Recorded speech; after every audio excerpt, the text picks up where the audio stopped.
ជាប្លែកនិងគួរជាទីចាប់អារម្មណ៍ដែលភោជនីយដ្ឋាន Saigon Restop បានបើកសម្ពោធជាផ្លូវការជាមួយនឹងម្ហូបប្លែកៗនិងមានរសជាតិឆ្ងាញ់ៗសម្រាប់បំពេញតម្រូវការរបស់បងប្អូនប្រជាពលរដ្ឋទាំងជាតិនិងអន្តរជាតិដែលតែងតែនិយមចូលចិត្តសាកនិងភ្លុះរសជាតិថ្មីៗហើយថែមទាំងបានបើក Star Mart លក់ទំនិញគ្រប់ប្រភេទក្នុងភោជនីយដ្ឋាននោះផងដែរ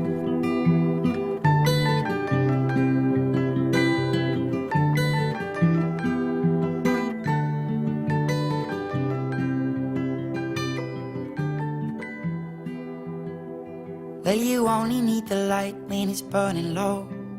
Only miss the sun when it starts to snow. Only know you love her when you let her go. ភោជនីយដ្ឋាន Saigon Restop បាននាំយកនៅមុខម្ហូបនិងរសជាតិរបស់ជនជាតិវៀតណាមដែលក្នុងនោះមានមុខម្ហូបពិសេសៗប្រចាំហាង